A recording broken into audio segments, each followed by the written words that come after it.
Visé.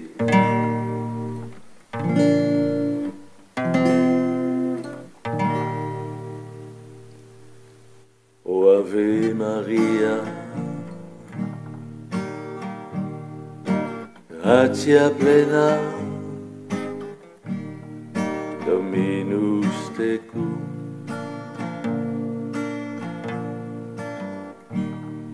benedicta tu in mulieribus, et benedictus fructus ventris tui, Iesus. O Sancta Maria, Mater Dei, ora pro nobis peccatoribus, nunc et in hora mortis nostrae. Ave Maria, gratia plena.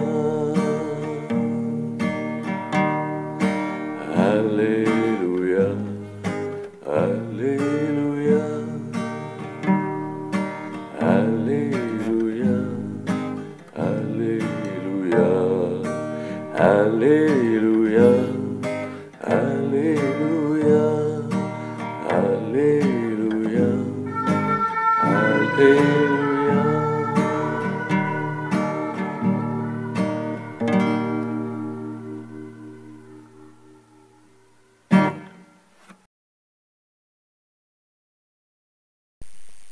Au nom de l'amour du Père, de la paix du Fils et de la joie du Saint-Esprit, ainsi soit-il.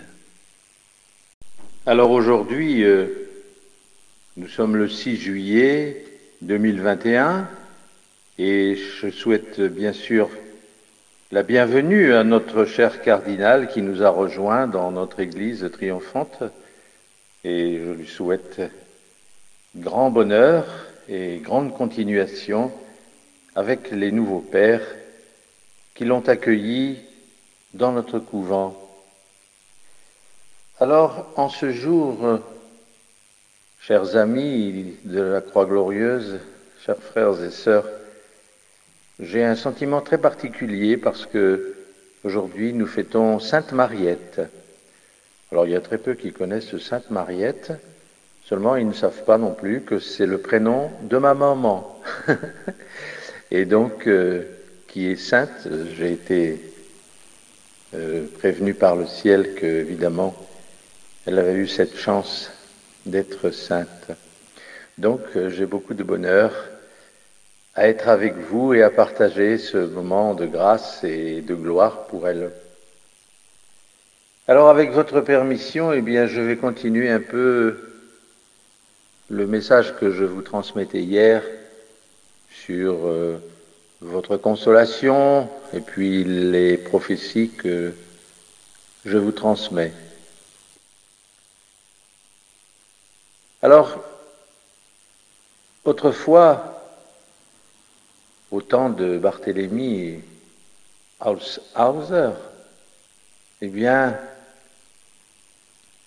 c'était le temps des protestants, c'était le temps de l'hérésiarque Luther qui a fait tant de mal à l'Église catholique. Et il faut raconter que sans le Concile de Trente, il y aurait eu un beaucoup plus grand nombre de chrétiens qui auraient abandonné la foi catholique. Tant était alors grande la divergence des opinions. C'était à peine si les hommes de l'époque savaient ce qu'ils devaient croire. Alors, en opposant diamétralement à ce Luther protestant et à la masse des impies de cette époque, notre cher Saint Ignace et sa Société de Jésus, par son zèle et sa sainteté, eh bien, c'est aussi par sa doctrine qu'il a empêché que la foi catholique ne s'éteigne tout en Europe Et par son sage conseil, Dieu fit aussi que la foi catholique et que l'Église, qui avait été bannie de la majeure partie de l'Europe, fussent transportées jusque dans les Indes, la Chine, le Japon et bien sûr d'autres contrées éloignées, où le saint nom de Jésus est désormais connu et glorifié. Amen. Alors à l'époque, bien sûr, les hommes ont tenté des traités de paix avec les chrétiens, mais ils exigeaient toujours leur liberté de conscience et ils ne se contentaient pas de concessions qui leur étaient accordées dans le traité de paix.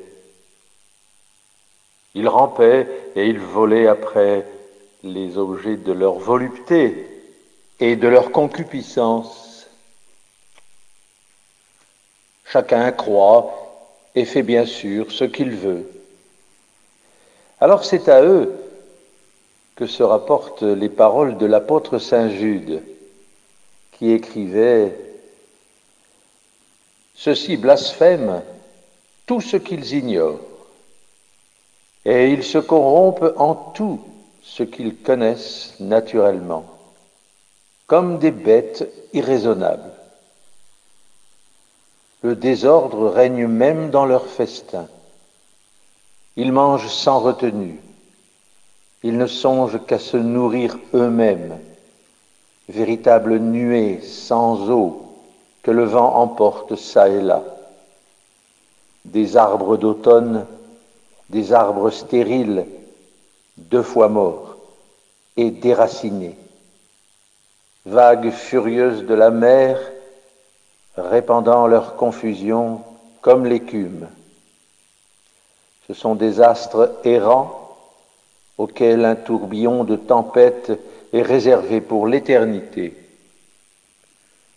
Ce sont des murmurateurs inquiets, marchant selon leurs désirs et dont la bouche profère l'orgueil. Ils sont admirateurs des personnes selon le profit qu'ils en espèrent. Des hommes qui se séparent eux-mêmes, des hommes sensuels, mais qui n'ont point l'Esprit de Dieu. Alors aujourd'hui, chers frères et sœurs, chers pères, eh bien, on peut remarquer que c'est ainsi, dans ce misérable âge de notre Église actuelle désacralisée, je parle de l'Église de Rome, bien sûr, qui se relâche sur les préceptes divins et humains et sur sa discipline, parce que les saints canons sont comptés pour rien et les lois de l'Église ne sont pas mieux observées par le clergé que les lois civiles parmi le peuple. Alors de là, nous sommes comme des reptiles sur la terre et dans la mer. Et comme des oiseaux dans l'air, chacun est entraîné à croire et à faire ce qu'il veut, selon l'instinct de la chair. C'est pour cela que saint Jude ajoutait « Vous avez le nom de vivant, mais vous êtes morts. »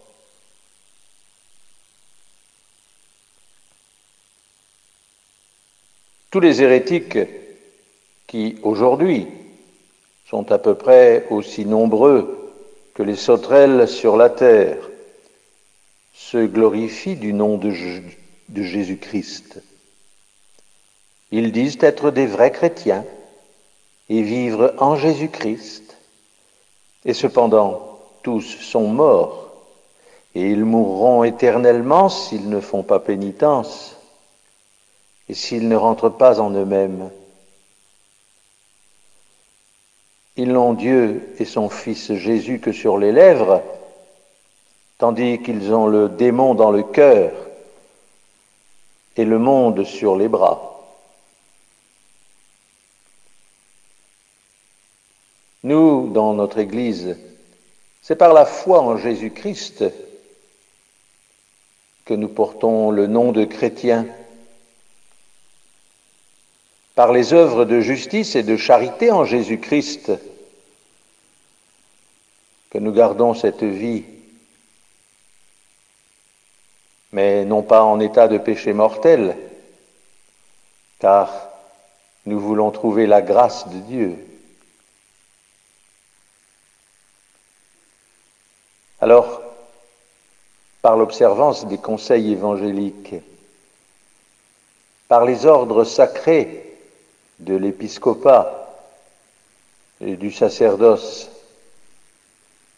par les vœux que l'on fait en se dévouant spécialement à la vie religieuse, en abandonnant les pompes, les richesses et tous les plaisirs du siècle, nous nous consacrons à Dieu seul et à son Christ.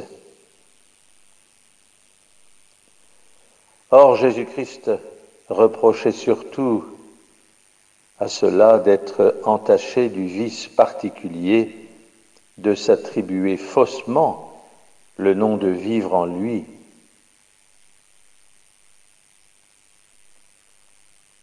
Amen. Et si nous examinions en détail ce petit nombre des catholiques, leur justice nous apparaîtrait aussi dégoûtante qu'un linge sale, car la plupart ne s'adonnent qu'aux voluptés et ils sont morts dans le péché. Ils se glorifient dans les choses extérieures et leur charité chrétienne s'est refroidie. Ils ne recherchent que leurs aises et leur avantage personnel. D'ailleurs, on ne trouve ordinairement de nos jours ni justice, ni équité dans les tribunaux, mais bien l'acception des personnes et des présents, ce qui fait que les procès sont interminables. L'humilité est presque inconnue dans ce siècle, et elle a dû céder sa place au faste et à la vaine gloire qu'on excuse par les convenances et le rang. On tourne en ridicule la simplicité chrétienne qu'on traite de folie ou de bêtise, tandis qu'on regarde comme sagesse le savoir élevé et le talent d'obscurcir par des questions insensées et par des arguments compliqués tous les axiomes de droit, les préceptes de morale, les saints canons et les dogmes de la religion, de telle sorte qu'il n'y a plus aucun principe si saint, si authentique, si ancien et si certain qu'il puisse être, qui soit exempt de censure, de critique, d'interprétation, de modification, de délimitation et de questions de la part des hommes.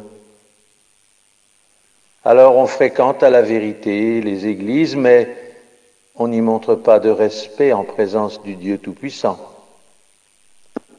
On y rit, on y parle, on y regarde ça et là, on y plaisante, on s'y provoque par des regards, etc., etc. On orne son corps de beaux habits, tandis que l'âme est tachée par les souillures du vice. La parole de Dieu est négligée, méprisée et même tournée en ridicule. Et on n'a plus d'estime du tout pour la Sainte Écriture. On ne cultive que l'esprit et non le cœur dans l'éducation des enfants. qu'on rend désobéissants, dissolus, beaux parleurs, babillards et irreligieux. Leurs parents les aiment d'un amour désordonné, dissimulant leurs défauts et ne les corrigeant pas, et ne faisant pas observer la discipline domestique. On devrait faire de l'enfant un fils simple, bon, aimant la vérité, un vrai chrétien droit et juste. Mais on a beaucoup plus soin qu'il devienne un politique ou un savant. Ce ne sera que lorsqu'il parlera plusieurs langues et qu'on l'aura formé aux mœurs étrangères qu'on l'envisagera comme un jeune homme de bonne espérance et un citoyen accompli. On exigera de plus qu'il sache feindre, dissimuler, parler et sentir d'une manière nouvelle, qu'il se fasse à tout et qu'il imite tout comme un histrion. Enfin, il devra chercher ses plaisirs que dans les nouveautés. Alors, c'est ainsi que ce siècle fait consister sa justice et sa vie dans la fausseté, dans la pompe extérieure, dans la mode et les applaudissements des hommes, tandis qu'il néglige la justice vraie et intérieure, qui seule peut plaire à Dieu. Amen. Et bien sûr, je ne dirai rien des ecclésiastiques et des religieux. Beaucoup au Vatican sont maintenant englobés dans la franc-maçonnerie franc-maçonnique, ecclésiastique. Combien ils sont misérables, car beaucoup d'entre eux ont le nom du vivant, mais ils sont morts. Ce détail devrait suffire pour prouver que c'est avec raison que Jésus-Christ adresse des reproches à l'Église désacralisée en lui disant « Tu as le nom de vivant, mais tu es mort. » Oh oui, qu'il y a peu d'hommes dans ce siècle qui soient vraiment vivants, en servant le Seigneur leur Dieu et en étant les amis de son Christ. Alors le sens de ces paroles, c'est bien « Tu as le nom de vivant, mais tu es mort dans la fausse doctrine. Tu es mort dans l'athéisme. Tu es mort dans l'hypocrisie et la justice simulée. Tu es mort dans tes péchés occultes, dans le secret de tes abominations. Tu es mort dans les voluptés et les délices. Tu es mort dans l'effronterie, la jalousie et l'orgueil. Tu es mort dans les péchés de la chair, dans l'ignorance des mystères et des choses nécessaires au salut. Tu es mort enfin dans l'irreligion et le mépris de la parole de Dieu, car toute charité, qui est la seule et véritable vie en Jésus-Christ, se refroidit en toi. Alors, chers amis de la Croix Glorieuse, eh bien, quand on voit l'état, bien sûr, de nos chers ecclésiastiques, de l'Église désacralisée d'aujourd'hui, et tous les malheurs qu'ils traînent derrière eux, qui effraient un peu la chrétienté, Eh bien, je suis très content aujourd'hui de vous donner l'espoir du renouveau